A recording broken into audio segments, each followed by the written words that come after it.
ఈ వారంలో దేవుని యొక్క వాక్యాన్ని మరలా మనం ధ్యానం చేద్దాం.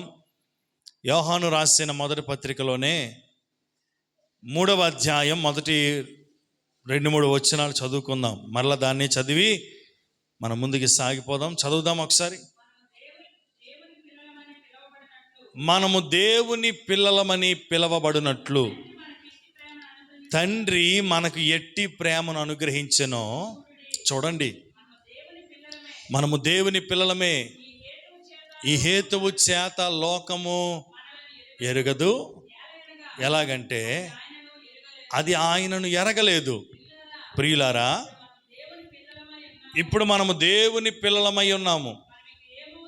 మనం ఇక ఏమవుతామో ఇంకా ప్రత్యక్షపరచబడలేదు, కానీ ఆయన ప్రత్యక్షమైనప్పుడు ఆయన ఉన్నట్టుగానే ఆయనను చూస్తాము. గనుక యేసయ్యను పోలి ఉండాలని మనం ఎరగాలి. దేవునికి స్తోత్రం కలుగును గాక. మళ్ళా జాగ్రత్తగా చెప్తున్నాను, అర్థం చేసుకోండి. ఆయన ప్రత్యక్షమైనప్పుడు ఆయనను మనము చూడాలి అంటే ఆయన ఉన్నట్టుగానే మనమును కూడా ఆయనను పోలిన వారిగా మారిపోవాలని దేవుని యొక్క వాక్యం చెప్తా ఉంది. ఇప్పుడు దేవుడు పరిశుద్ధుడిగా ఉన్నాడు కనుక ఆయనను పోలి ఉండటంలో మొదటిది ఆయన గురించినటువంటి పరిశుద్ధతను గురించి మనం మాట్లాడుకున్నాం. ఆయన ఏ రీతిగా పరిశుద్ధుడిగా ఉన్నాడో మనమును కూడా అదే రీతిగా పరిశుద్ధులుగా ఉండాలని ఆయనను సమీపించేవారు, ఆయనను చూచేవారు, ఆయనతో మాట్లాడేవారు ఎటువంటి పరిశుద్ధతను కలిగి ఉండాలో మనం కొన్ని మాటలను మనం గడిచిన వారాల్లో మనం ధ్యానం చేసుకున్నాం. ఇప్పుడు అందులోనే యేసు ప్రభుని పోలి ఉండటంలోనే ఇంకా ఏ రీతిగా మనం ఉండాలి అని మనం ఆలోచన చేస్తే అదే కొరింథీయులకు రాసిన 2వ పత్రిక 6వ అధ్యాయము 17వ వచనంలో ఒక మాట ఉంటుంది. కొరింథీయులకు రాసిన 2వ పత్రిక 6వ అధ్యాయము 17వ వాక్యాన్ని చదువుదాం. ఏమి పొందిక? మనము జీవము కలిగిన దేవుని ఆలయమై ఉన్నాము. అందుకుని దేవుని రాగుని సెలవిస్తున్నాడు, నేను వారిలో నివసించి సంచరిస్తాను, నేను వారి దేవుడినై ఉంటాను, వారు నా ప్రజలై ఉంటారు. కావున దేవునికి స్తోత్రం కలుగును గాక. కావున మీరు వారి మధ్య నుండి బయలు వెడలి. చెప్పాలి అది స్పందన అనేది ఉండాలి. స్పందన అంతేనా? కడుతున్నావు స్పందన, ఇక్కడ కట్టడం కాదు, స్పందన, ప్రతిస్పందన. ఆ స్పందన వేరు, ఆ స్పందన డబ్బులు ట్రాన్సాక్షన్ అవి వేరు. అది ఇక్కడ ఏముండాలి? మాటకి మాట ప్రతిస్పందన ఉండాలి. దేవునికి స్తోత్రం. అదొకటే కాదు, వాక్యాన్ని కూడా మీరు చెప్తా ఉండాలి. ప్రభునందు ప్రియులరా, దేవుని యొక్క వాక్యం చెప్తుంది, మీరు జీవము కలిగినటువంటి దేవునికి ఆలయముగా ఉన్నారు కనుక ఆలయము పవిత్రపరచబడి ఉండాలి. ఆయన మీలో నివసిస్తాడు, మీతో ఉంటాడు, మిమ్మల్ని ప్రత్యేకంగా ఉండమంటున్నాడు. కనుక మిమ్మల్ని మీరు కాపాడుకొనుట కొరకు, మిమ్మల్ని మీరు పరిశుద్ధపరుచుకొని దేవుని కొరకు వారి నుండి బయలు వెడలి ప్రత్యేకమైన వారిగా జీవించాలని వాక్యం చెప్తుంది. ఎక్కడ నుండి బయటికి రావాలి?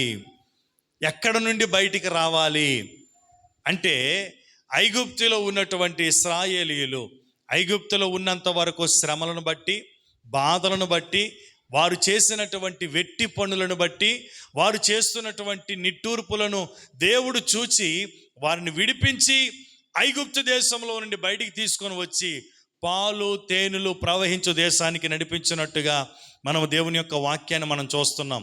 ఐగుప్తులో ఉన్నంత వరకు వారికి ఆశీర్వాదం లేదు, ఐగుప్తులో ఉన్నంత వరకు వారికి సంతోషం లేదు, ఐగుప్తులో ఉన్నంత వరకు వేదనలతోనే ఉన్నారు, ఐగుప్తులో ఉన్నంత వరకు ఐగుప్తు యొక్క ఆచారములతోనే నడిపించబడ్డారు.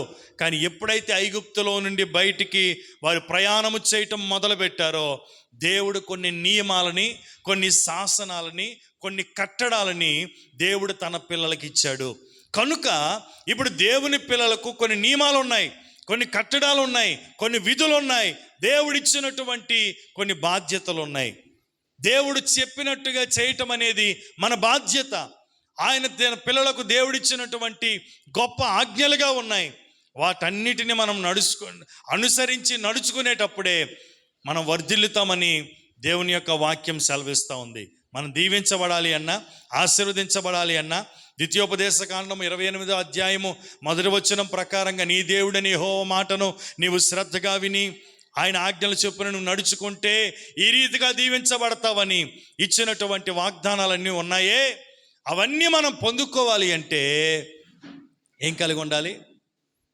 ఆయన మాట వినాలి, ఆయన కట్టడలను అనుసరించి నడుచుకోవాలి, ఆయన విధులను మనం గైకొనాలని దేవుని యొక్క వాక్యం స్పష్టంగా తెలియపరుస్తూ ఉంది. ప్రభునందు ప్రియులరా, ఇప్పుడు దేవుని పోలి ఉండుటలో, ఆయన ప్రత్యక్షమయ్యేటప్పుడు ఆయన్ని చూడటానికి, ఆయన ఎదుర్కోవడానికి, ఆయనతో పాటు మనం పరలోకానికి కొనుపోబడటానికి మనం కలిగి ఉండాల్సినటువంటి మరొక అనుభవం ఏంటంటే, ఈ లోకంలో నుండి వేరై ప్రత్యేకముగా జీవించాలి. మీకు అర్థమవుతుంది చెప్పింది? మొదటిది ఏమై ఉండాలి చెప్పండి. మీకు స్తోత్రం చెప్పకముందే చెప్పాలా? మొదటిది ఏమై ఉండాలి? ఇన్ని వారాలు చెప్పని మీకు అర్థం అవ్వలేదంటే నిజంగా అందరికీ పేరు పేరున నీకు అర్థమైంది బాబు ఏమై ఉండాలో. ఏమై ఉండాలా?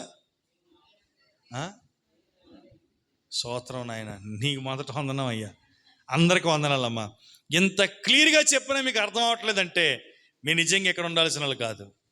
మీరు ఏ దుబాయ్లోనో అరబ్ కంట్రీస్లోనూ మీరు ఉండాల్సిన, దుబాయ్లోనో అమెరికాలోనో ఉండాల్సిన ప్రజలు మీరు అనవసరం విజయనగరంలో పడిపోయారు.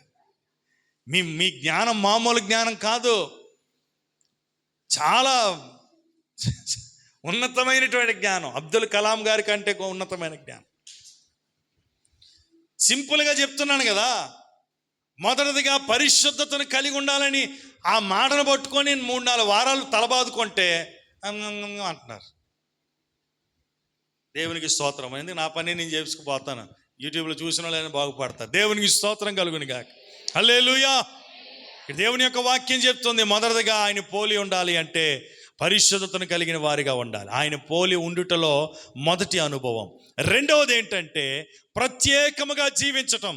గుర్తుపెట్టుకో. అందుకే నోరిప్పి చెప్పమంది. నోరు మూసుకొని నోరు బిగించుకొని బయటికి వెళ్ళగానే నీ నోరంత కంపు మరొకటి ఉండదు.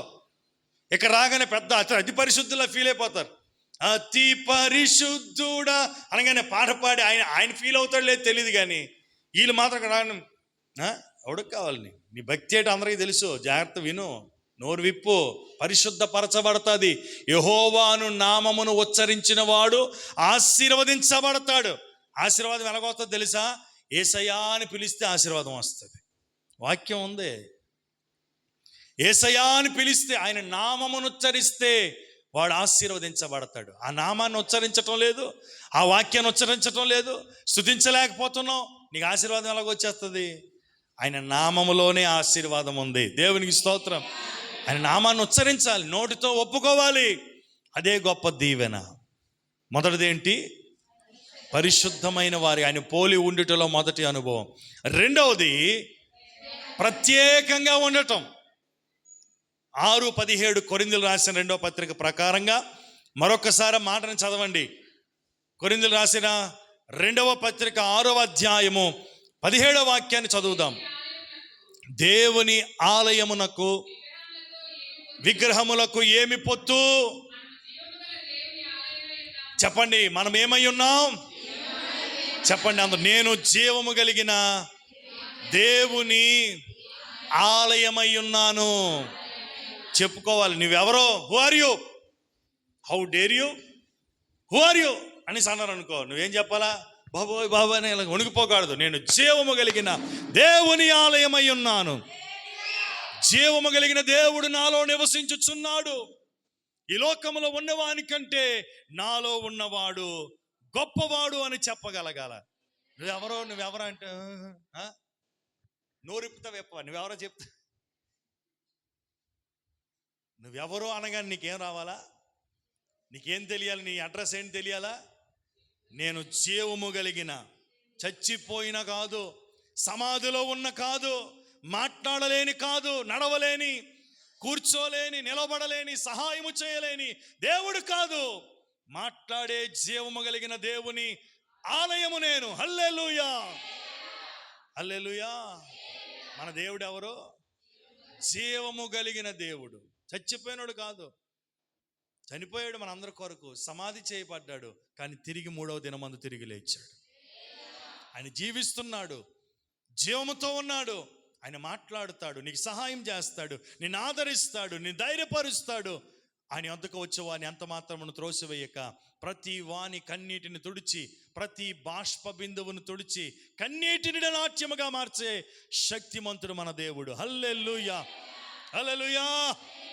కనుక నీవేమై ఉన్నావు? జీవము కలిగిన దేవుని ఆలయమై ఉన్నాను అని నువ్వు చెప్పుకోవాలి. ఇప్పుడు నేనెవరిని? నేను జీవము కలిగిన దేవుని ఆలయాన్ని అని చెప్తూ అంటున్నాడు. చదవండి. మీకు వచ్చిన బాధ ఏంటంటే అందరు చూస్తే అలా చూసుకుని ఉండిపోతారు. చదవండి. అందుకు దేవుడి లాగుని చెప్తున్నాడు. నువ్వేమై ఉన్నావో నీకు చెప్పాడు. అందుకోసం దేవుడు ఇలాగ అంటున్నాడు. ఏమంటున్నాడంటే, నేను వారిలో నివసించి, ఎందులోని? ఈ ఆలయంలోని. ఈ ఆలయంలోని దేవుడు నివసించి సంచరిస్తాడు. కనుక నేను వారి దేవుడినై ఉంటాను, వారందరూ నా ప్రజలుగా ఉంటారు. కావున లోకస్తుల మధ్యలో నుండి, అపవిత్రులైనటువంటి వారి మధ్యలో నుండి, దేవునికి వ్యతిరేకులైనటువంటి వారి మధ్యలో నుండి మీరేం చేయాలి? మీ పద్ధతులను మార్చుకోకుండా, మీ స్థితిగతులను మార్చుకోకుండా, మీ పరిస్థితులను మార్చుకోకుండా, మొట్టమొదటిగా చెప్పాడే దేవునికిని ఏమన్నాడు అక్కడ 17వ వచనం, మొదటి వచనంలో ఏమన్నాడు? దేవునికి స్తోత్రం కలుగును గాక. కనుక ముందే చెప్పేశాడు, దేవుని ఆలయానికి లోకానికి ఏం పొత్తు? మీకు అర్థమవుతుంది నా మాట? దేవుని ఆలయము మనము. ఆలయం అంటే ఈ భౌతికంగా కనబడుతున్నది. ఒకవేళ మనం అందరము కూడా కలిసి ఆరాధించుకోవడానికి ఒక స్థలమే, ఒక మందిరమే, దేవుడు నివసించే స్థలమే. కానీ ఆత్మ సంబంధంగా దేవుడికి మందిరం ఏంటంటే, నీవే ఒక మందిరం, నేనే ఒక మందిరం. దేవుడు ఎక్కడ ఉంటాడు? ఎక్కడో లేడు. ఆయన అంటున్నాడు, నేను జీవము కలిగిన దేవుని మందిరం అని చెప్పాడే మనల్ని. కనుక దేవుడు ఎక్కడ నివసిస్తాను అంటున్నాడంటే, ఈ మందిరంలోనే. నేను వారిలో నివసించి వారి మధ్య సంచరిస్తాను. కనుక మీరు అపవిత్రులైపోయి ఉండకుండా, అపవిత్రత అంటుకొని ఉండకుండా, మిమ్మల్ని మీరు లోకములో ప్రత్యేకపరుచుకొని, అపవిత్రులతో కలిసి సహవాసము చేయకుండా, దుర్మార్గపు పనులు చేయకుండా, అసహ్యమైన కార్యములు చేయకుండా మీరేం చేయాలి? వాటన్నిటికీ ప్రత్యేకంగా ఉండాలి. వాటన్నిటి నుండి మీరు ప్రత్యేకంగా ఉండాలి. హల్లెలూయా. కనుక మనము జీవము కలిగిన దేవుని ఆలయమై ఉన్నామని మనం ఎరగాలి. ఈ ఆలయం ఎలా ఉండాలి అంటే ప్రత్యేకమైనదిగానే ఉండాలి. Praise the lord.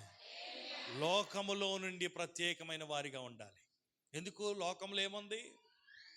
లోకంలో ఏముంది? చూడండి, ఒక మాట చూద్దాం.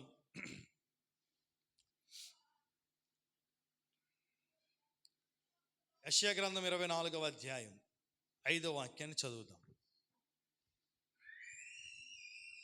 యెషయా గ్రంథం 24:5. లోక నివాసులు అతిక్రమించి ఉన్నారు, కట్టడలను మార్చి నిత్య నిబంధనను మీరి ఉన్నారు. దాని నివాసుల చేత లోకము అపవిత్రమాయెను. హల్లెలూయా. లోకములో ఏముంది? అపవిత్రత ఉంది. లోకములో అపవిత్రత ఉంది. శరీర కార్యాలు పనిచేస్తూ ఉన్నాయి. భయంకరమైనటువంటి విచ్చలవిడితనం పనిచేస్తూ ఉంది. భయంకరమైనటువంటి పాపపు స్థితి ప్రస్తుత దినాల్లో కూడా మనం చూస్తే, ఎక్కడ చూసినా బయటికి వెళ్ళినటువంటి వారికి రక్షణ లేకుండా. కొన్ని దినాల క్రితం చూస్తే హైదరాబాద్లో ఇంట్లో ఉన్న 12 ఏళ్ళ అమ్మాయిని చంపేశారు, అత్యాచారం చేసి చంపేశారు. చాలా భయంకరంగా లోకంలో ఎంత క్రూరమైనటువంటి స్వభావంతో, ఎంత పాపిష్టి జనము, ఎంత పాపిష్టి పూరితమైనటువంటి హృదయాలతో, అవివేకపు అంధకార హృదయాలు కలిగినటువంటి వారిగా విచ్చలవిడితనముగా పాపాన్ని పెట్రిల్లిపోతూ పాపాన్ని చేస్తున్నటువంటి సందర్భాన్ని మనం చూస్తూ ఉన్నాం. ప్రభునందు ప్రియులారా, లోకములో అపవిత్రత ఉంది. రెండవదిగా అంటున్నాడు కీర్తనల గ్రంథం 74వ కీర్తన 20వ వాక్యం, 74:20. లోకములో ఉన్న చీకటి కలిగిన చోటులు బలాత్కార నివాసములతో నిండి ఉన్నాయి. కాగా నిబంధనను జ్ఞాపకం చేసుకును. మరలా అదే చదువుతున్న మాట 20 వచనం. చీకటి గల లోకములో గల చీకటి కలిగిన చోటులు, దేవునికి స్తోత్రం కలుగును గాక. లోకం దేనితో నిండి ఉంది?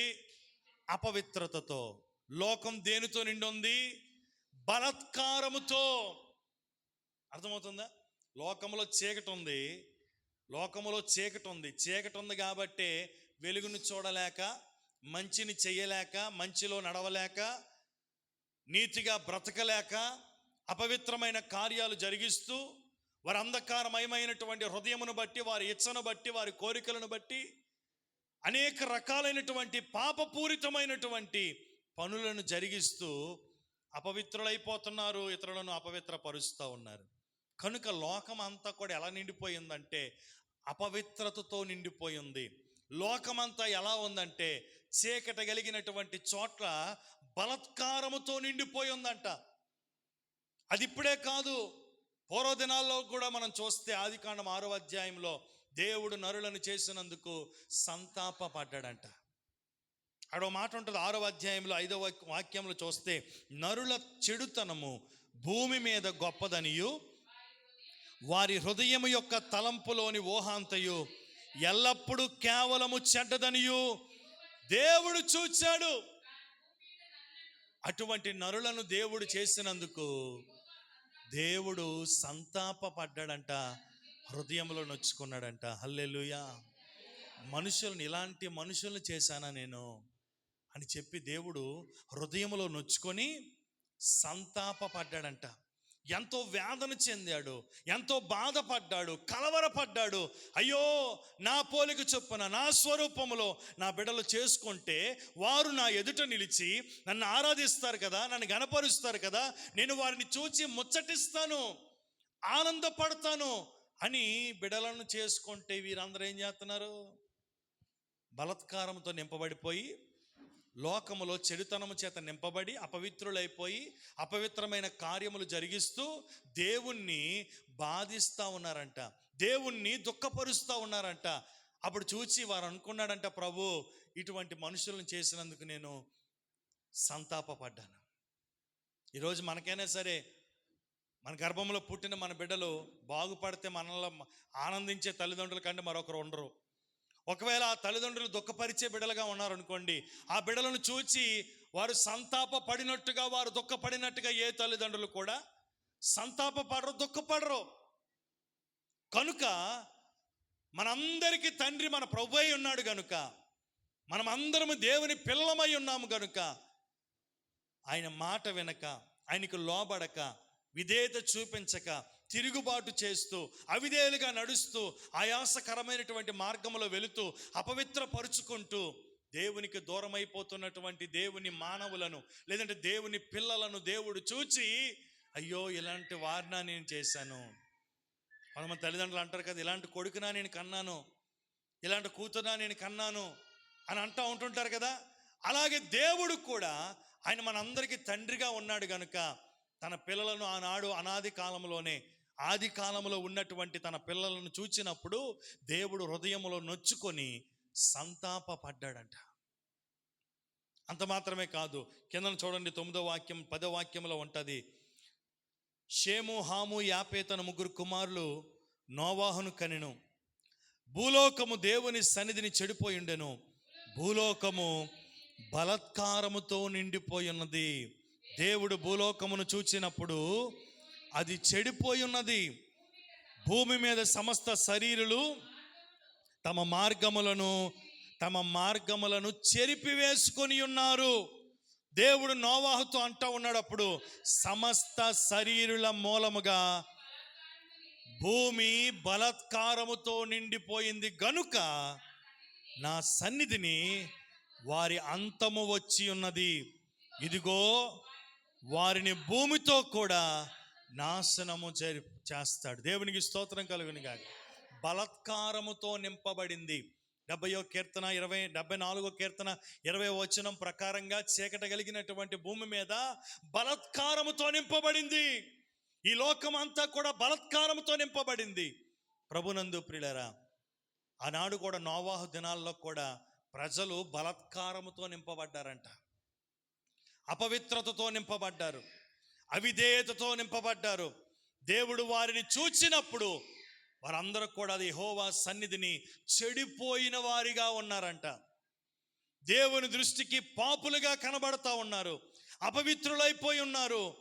ప్రభునందు ప్రియులారా, దేవుని యొక్క వాక్యం చెప్తా ఉంది. దేవుడు అంట, అక్కడ నోవాహుతో దేవుడు అంటున్నాడు, దేవుడు భూలోకమును చూచినప్పుడు అది చెడిపోయి ఉండెను, భూమి మీద సమస్త శరీరులు తమ మార్గమును చెరిపివేసుకొని ఉన్నారు. తమ కట్టడాలు లేకుండా, విధులు లేకుండా. వాక్యం చెప్తుంది కదా, నాయకులు లేని జనులు నశించిపోతారని వాక్యం చెప్తా ఉంది. అంటే నాయకులు అంటే ఏం చేస్తారు? నాయకులు అంటే ఏం చేస్తారు? ఒక నియమం ప్రకారంగా నడిపిస్తారు, ఒక నిబంధన ప్రకారంగా నడిపిస్తారు, కొన్ని కట్టడలు, కొన్ని ఆజ్ఞలు ఇస్తారు. వాటి ప్రకారంగా, ఈ రూల్స్ ప్రకారంగా మీరు నడుచుకోవాలని తనతో నడిచినటువంటి వారికి హెచ్చరిస్తారు. మనుషులు కూడా తమ నియమ నిబంధనలను మీరి తమకు ఇచ్చవచ్చినట్టుగా ప్రవర్తిస్తూ తమ మార్గములన్నిటినీ కూడా వారు చెరిపేసుకున్నారంట. దేవుడు చెప్పింది ఒకటి, వారు చేస్తుంది ఒకటి. చెరిపేసుకోవడం అంటే అదే. దేవుడు ఇలాగును మీరు నడవాలి, ఇలాగును మీరు ప్రవర్తించాలి, దినమునకు 3 మార్లు ప్రార్థించాలి, 7 మార్లు స్తుతించాలి అని అన్నాడు అనుకోండి, దానిని చేయకుండా ఉండటమే మార్గములను చెరిపేసుకోవడం. దేవుడు చెప్పిన మాటను చేయకపోవటమే తమ మార్గములను చెరిపివేసుకోవటం. నోవాహు దినాల్లో కూడా ప్రజలు చాలామంది ఇటువంటి బలాత్కారమ హృదయం కలిగిన వారుగా ఉండి, లోకమంతా కూడా, అప్పుడు భూలోకమంతా కూడా ఎలా నిండిపోయిందంటే బలాత్కారంతో నిండిపోయి, దేవుడు చూచినప్పుడు చెడిపోయిన వారిగా ఉన్నారంట, తమ మార్గములను చెరిపివేసుకుని వారిగా ఉన్నారంట. దేవుడు అంటున్నాడు, దానిని బట్టి, వారి మార్గములను చెరిపివేసుకుని దానిని బట్టి, వారు బలాత్కారముతో నిండిన దానిని బట్టి, అక్కడ ఏముంది 13వ వచనంలో, సమస్త శరీరుల మూలకముగా భూమి బలాత్కారముతో నిండి ఉన్నది గనుక నా సన్నిధిని వారి అంతము వచ్చి ఉన్నది. హల్లెలూయా. పాపానికి జీతం మరణం. బలాత్కారము, అపవిత్రత లోకములో ఉంది. లోకములో ఎవరున్నారు? లోకమంటే మట్టి కాదే, లోకమంటే మనుషులో అన్నారు. ఎవరన్నారు? సుమతియా? అదే తప్ప. దేవునికి స్తోత్రం కలుగును గాక. గురజాడ అప్పారావు, తన పేరు చెప్పుకుంటుందేమో అనుకున్నాను. గురజాడ అప్పారావు గారు అన్నారు. ఏమన్నారు? లోకం అంటుంటాం కదా, లోకం అంటే మట్టి కాదురా బాబు, లోకం అంటే మనుషులు అన్నాడట. ఇప్పుడు లోకమంతా కూడా దేనితో లోకమంటే మనుషులు అనుకుంటే, లోకమంతా కూడా దేనితో నింపబడింది? అపవిత్రతతో నింపబడింది. లోకమంతా బలాత్కారముతో నింపబడింది. లోకమంతా పాపపూరితమైనటువంటి కార్యములతో నింపబడింది. లోకములో ఉన్న ప్రజలందరూ కూడా తమ కట్లు తెంచుకొని, నియమ నిబంధనలను మీరి, దేవుడు విధించినటువంటి ఆజ్ఞలను, కట్టడలను అనుసరించటమా అని వాటన్నిటిని చెరిపేసుకున్నారంట. తమకు వచ్చినట్టుగా నడవటం ప్రారంభించారు, తమకు నచ్చినట్టుగా ప్రవర్తిస్తూ ఉన్నారు. కనుకనే వారికి దేవుని సన్నిధిలో వారి అంతము వచ్చి ఉన్నది అంటా ఉన్నాడు. అర్థమవుతుందా? దేవుడు చెప్పినట్టుగా మనం నడవకపోతే, మొట్టమొదటిగానే దేవుడు చెప్పాడు కదా, నీవు జీవము కలిగిన దేవుని ఆలయమై ఉన్నావు, నేను నీలో ఉంటాను, నీతో ఉంటాను.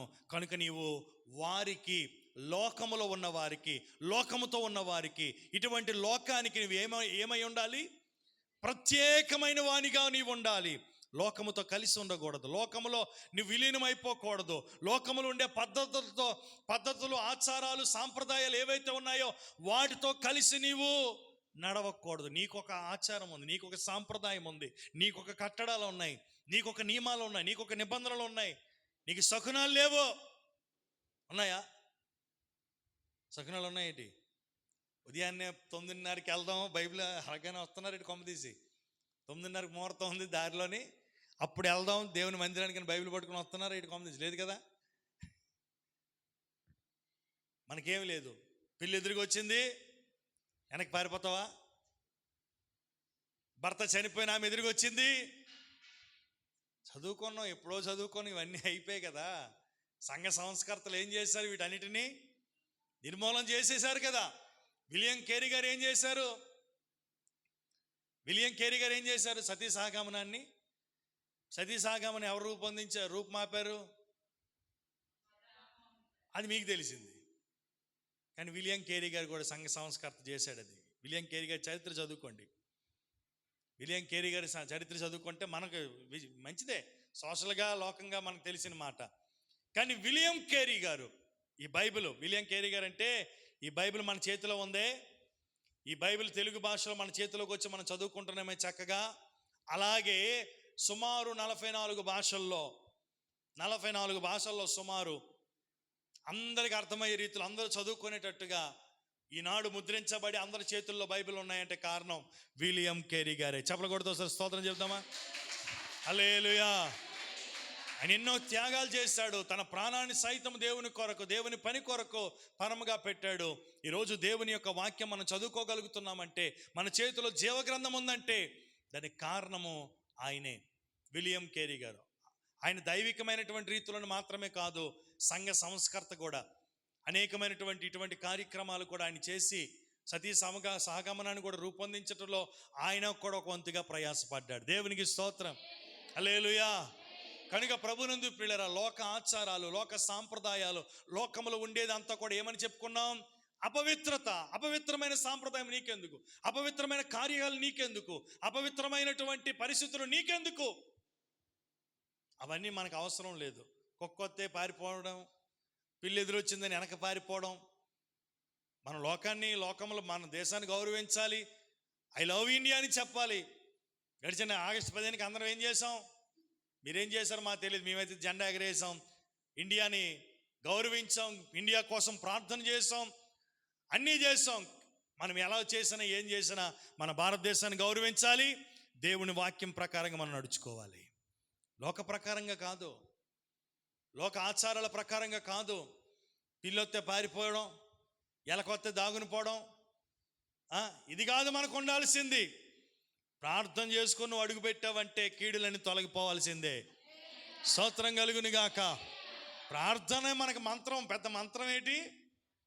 ప్రార్థనే పెద్ద మంత్రం. మనకేం అవసరం లేదు. ఇల్లు దిగామని బూడి చేసి అక్కర్లేదు. ఇల్లుని ఒక ఇల్లు ఓపెనింగ్కి వెళ్ళాను, లోపలికి వెళ్ళగానే అంతా కూడా పొగల వాసన, కంపు. మనదైతే ఎలాగుంటుంది? ఒక కొబ్బరి నూనె రాసి రిబ్బన్ కటింగ్ చేసి యేసు రక్తమే జయం, లోపలికి వెళ్తే హల్లెలూయా అంతే. ఎలాగుంటుంది? మహిమ దేవదూతల సమూహంతో నింపబడిపోయి దేవుని సన్నిధి, పరిశుద్ధ దేవుని సన్నిధి, దేవుని మందసమ స్థలమందుండి ఆ గృహంలో ప్రవేశించిన వారందరూ ఎంత ఆనందం, ఎంత సంతోషం, ఎంత సమాధానం. నీతిమంతుల గుడారములో రక్షణ గూర్చిన ఉత్సాహ సునాదం వినబడును అన్నట్టుగా గృహంలోకి అడుగు పెట్టగానే ఎంతో ప్రాణానికి తెప్పరిల్ల చేస్తుంది. అటువంటి సన్నిధి ఉంటుంది ఒక ప్రార్థనలో, యేసు రక్తములో, పరిశుద్ధుల ప్రార్థనలో. దేవునికి స్తోత్రం. బూడిద పెట్టేసి ఆవులు మేకలు తీసుకెళ్ళిపోయి, అది ఏమైనా ఆవులు సావలు కట్టావా నువ్వు? కాదు కదా. మనుషులు నివసించే దానిలో ఆవులేంట్రా? మనుషులు నివసించే దానిలో జంతువులేటి? పరిశుద్ధుడైన దేవుడు ప్రవేశించాలి ముందు. దేవునికి స్తోత్రం కలుగును గాక. హల్లెలూయా.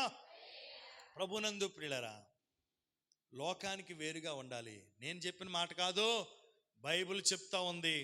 6:17 మనం చదువుకున్నాం, కొరింథీయులకు రాసిన 2వ పత్రికలో. ఎందుకు లోకానికి వేరుగా ఉండమన్నాడు?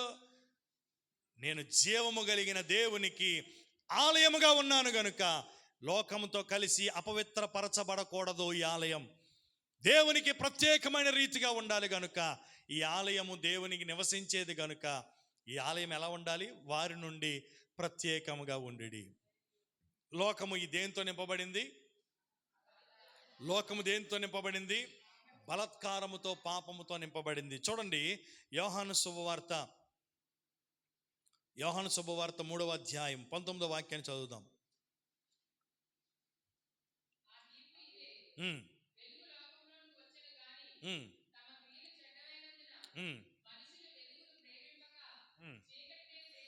దేవునికి స్తోత్రం కలుగును గాక. ఆ వెలుగు, ఏ వెలుగు? ఆ వెలుగు ఈ లోకంలోనికి వచ్చింది. ఏ వెలుగు వచ్చింది? కొండ మీద నుండి వెలుగు కనబడ్డదండి. వెలుగు వచ్చిందా? కాదు.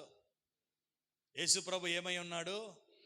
వెలుగై ఉన్నాడు. నేను నిజమైన వెలుగును, నేను లోకమునకు వెలుగునై ఉన్నానని మన ప్రభువైన యేసుక్రీస్తు వారు చెప్పారు. కనుక ఆయన నిజమైన వెలుగు. ఆయన ఈ లోకానికి వచ్చాడు. లోకములో ఏముంది? చీకటి ఉంది.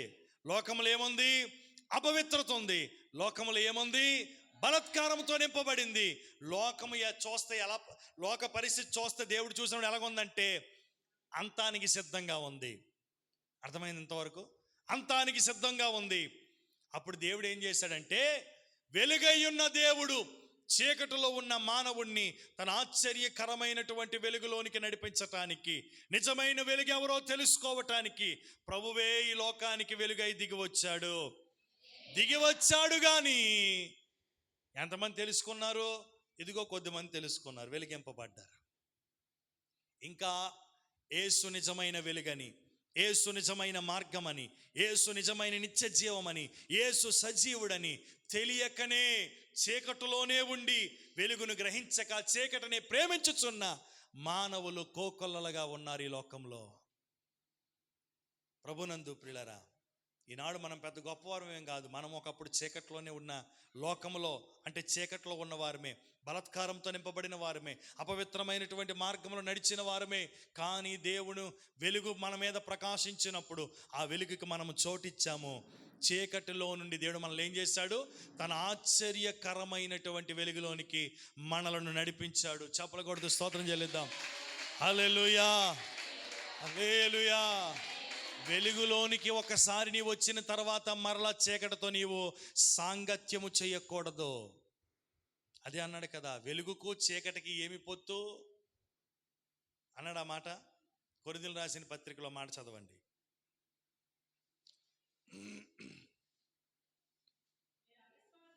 అధ్యాయం చెప్పండి, 6:14. మీరు అవిశ్వాసులతో జోడుగా ఉండకుడి, నీతికిని దుర్నీతికిని ఏమి సాంగత్యం? వెలుగునకును చీకటితో ఏమి పొత్తు? క్రీస్తునకును బెలియాలతోను ఏమి సంబంధము? అవిశ్వాసితో విశ్వాసికి పాలెక్కడది? దేవుని ఆలయమునకును విగ్రహముతో ఏమి పొందిక?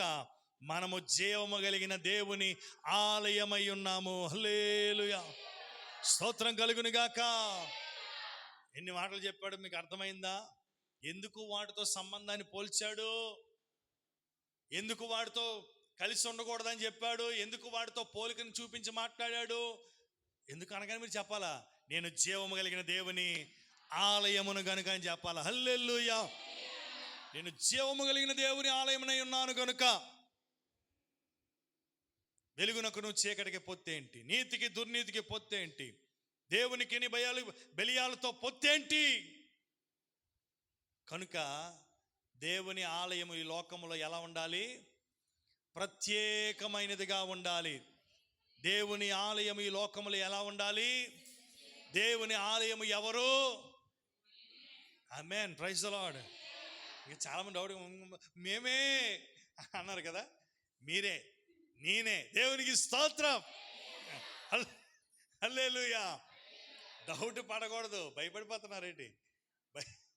భయపడకూడదు. చెప్పిన మాటలు జాగ్రత్త వినాలా. అది మీరు పలుకుతూ ఉంటుంటే మీలో విశ్వాసం కలుగుతుంది. ఆ మాట మిమ్మల్ని పరిశుద్ధపరుస్తుంది. మీరు నోట్లో నుండి ఉచ్చరిస్తూ ఉంటుంటే నూతన శక్తి బలముతో నింపబడతారు. దేవునికి మహిమ. చూడండి, దేవుని యొక్క వాక్యంలో మనం చదివితే అక్కడ ఏం చదువుకున్నాం? ఆ మాట చదివేశాం కదా. యోహాను శుభవార్త 7:7 చదవండి. 7వ అధ్యాయం 7వ వచనం. యోహాను శుభవార్తలో 7వ అధ్యాయం 7వ వచనం. లోకము మిమ్మను ద్వేషింపనేరదు గాని దాని క్రియలు చెడ్డవి గనుక నేను దానిని గురించి సాక్ష్యం ఇచ్చుచున్నాను గనుక అది నన్ను ద్వేషించుచున్నది. హల్లెలూయా. లోకమును గురించి ప్రభు సాక్ష్యం ఇస్తున్నాడు. ఏమని సాక్ష్యం ఇస్తున్నాడంటే, అది చీకటిలో ఉంది, లోకం చీకటిలోనే ఉండటానికి ఇష్టపడుతుంది, వెలుగుని గ్రహించటం లేదు కనుక. గ్రహించలేనటువంటి లోకం ఏం చేస్తుందంటే వెలుగైన యేసుని ద్వేషిస్తుంది. అర్థమవుతుందా మీకు ఈ మాట? మీకు అర్థమైపోవాలి ఈ పాటికే. లోకమంటే మనుషులు కదా. లోకంలో ఏముందంటే చీకటని చెప్పాలి. లోకమంటే మనుషులు. ఇప్పుడు లోకములో ఉన్నటువంటి మనుషులు, లోకం ఏం చేస్తుందంటే, ప్రభు ఏం చెప్పాడంటే, లోకం వెలుగై వచ్చినటువంటి నన్ను గ్రహించటం లేదు, వారు చీకటిలో ఉండటానికి ఇష్టపడుతున్నారు కనుక చీకటిలో ఉన్నటువంటి వారి క్రియలు ఎలాగుంటాయి? చెడ్డవిగా ఉంటాయి. అంతే కదా. చీకటిలో చేసే కార్యాలు చెడ్డ కార్యాలు, చీకటి కార్యాలు అంటారు దాన్ని. చెడ్డ కార్యాలు, భయంకరమైనటువంటి అపవిత్రమైన కార్యాలు. ఈ చెడ్డ క్రియలు చేసేవారంట నిజమైన వెలుగుని గ్రహించక ఈ లోకం ఏం చేస్తుందంటే నిజమైన వెలుగును ద్వేషిస్తుందంట. మాకొద్దయ్యా నీ వెలుగు, నీ వెలుగులో మీరు రామయ్యా. ఈరోజు చాలామంది చేస్తుంది అదే కదా. రండి రండి యేసుని యొద్దకు రమ్మనుచున్నాడు, రండి రండి చున్నాడు, ప్రయాసపడి భారము మోయువార ప్రయాసపడి అంతకు త్వరపడి వేగమే. హల్లెలూయా. చాలా సంతోషం. మీ అందరికి వందనాలు. రండి రండి రండి అని ఎన్ని సంవత్సరాలు పిలుస్తున్నారు? యేసయ్య లోకానికి వచ్చినప్పటి నుంచి ఆయన మొదలుపెట్టాడు. ప్రయాసపడి భారము మోసుకొని పోవుచున్న సమస్త జనులారా నా యొద్దకు రండి, నేను మీకు విశ్రాంతినిస్తానని కొన్ని వేల సంవత్సరముల క్రితం నుండే ఆయన ఒక పిలుపునిచ్చాడు. ఆ పిలుపుకు లోబడి ఆయన నిజమైన వెలుగని తెలుసుకొని ఎంతమంది సమకూర్చబడ్డాం. ఇంకా లోకంలో కొన్ని కోట్ల మంది సమకూర్చబడ్డారు. ఇంకా సమకూర్చబడలేని వారు కోకొల్లలుగా ఉన్నారు. వారందరూ ఏం చేస్తున్నారు? ద్వేషిస్తున్నారంట. ఇంకో మాట చూద్దాం, చూడండి. రోమిలికి రాసిన పత్రిక 5వ అధ్యాయం 13వ వాక్యం. 5:13. పేతురు రాసిన రెండవ పత్రిక 2వ అధ్యాయం 5వ వచనం. మరొకరు తీయండి. ఎలాగంటే ధర్మశాస్త్రము వచ్చి ఉన్నది గనుక పాపము లోకములో ఉన్నదని గాని ఉండెను గాని, దేవునికి స్తోత్రం కలుగును గాక. పాపం ఎక్కడుంది? లోకములో ఉంది. పాపం ఎక్కడుంది? లోకములో, అంటే మనుషునిలో ఉంది. ఒక ఆదాము ఏం చేశాడు? ఆజ్ఞను అతిక్రమించాడు. ఆజ్ఞను అతిక్రమించుటను బట్టి ఒక వ్యక్తిలోనికి పాపం ఎంటర్ అయింది. ఆ ఒక్క వ్యక్తిని బట్టే లోకమంతా కూడా ఏమైపోయింది? పాపపూరితముగా మారిపోయింది. ఒక్క వ్యక్తిని బట్టి లోకమంతా పాపమైపోయింది. అదే ఒక్క వ్యక్తిని బట్టి, ఆ ఒక్క వ్యక్తి కార్చిన రక్తమును బట్టి లోకమంతా నీతితో నింపబడిపోయింది. లోకమంతా పరిశుద్ధతతో నింపబడిపోయింది. దేవునికి మహిమ కలుగునుగాక. ప్రభునందు ప్రియులారా, దేవుని యొక్క వాక్యం సెలవిస్తూ ఉంది. ఏమంటుందంటే లోకమంతా కూడా చీకటితో ఉంది, పాపముతో ఉంది. అందుకని అంటున్నాడు పేతురు రాసిన పత్రికలో. పేతురు భక్తుడు ఏమంటున్నారంటే 2వ పత్రిక 2వ అధ్యాయం 5వ వచనంలో, మరియు పూర్వకాలమందున్న లోకమును విడిచిపెట్టక భక్తిహీనుల సమూహము మీదకి, దేవునికి స్తోత్రం కలుగును గాక. భక్తిహీనులు అంటే లోకము మీదకి. దేవుడు దేనిని విడిచిపెట్టలేదు? లోకమును విడిచిపెట్టలేదు. ఇందాక చెప్పుకున్నాం కదా, లోకమంతా కూడా అపవిత్రతతో నిండిపోయింది, లోకమంతా బలాత్కారంతో నిండిపోయింది, లోకమంతా పాపంతో నిండిపోయింది. లోకము దేవుని దూషిస్తూ ఉంది, ద్వేషిస్తూ ఉంది. ద్వేషిస్తుంది కదా, దూషిస్తుంది కదా, రావటం లేదు కదా మన దగ్గరికని లోకము మీద దేవుడు కక్ష పెంచుకోలేదు. లోకమును దేవుడు ఎంతో ప్రేమించాడు. పేతురు భక్తుడు అంటా ఉన్నాడు, లోకము మీద రాబోతున్నటువంటి ఉగ్రతను బట్టి దేవుడు ఏం చేశారంట. ఆ మాట చదవండి మరొకసారి, 2:5. తెలియకపోతే చదవండి టక్కుమని, మీరు చదివించుకుంటే ఎలాగవుతుంది. 2:5.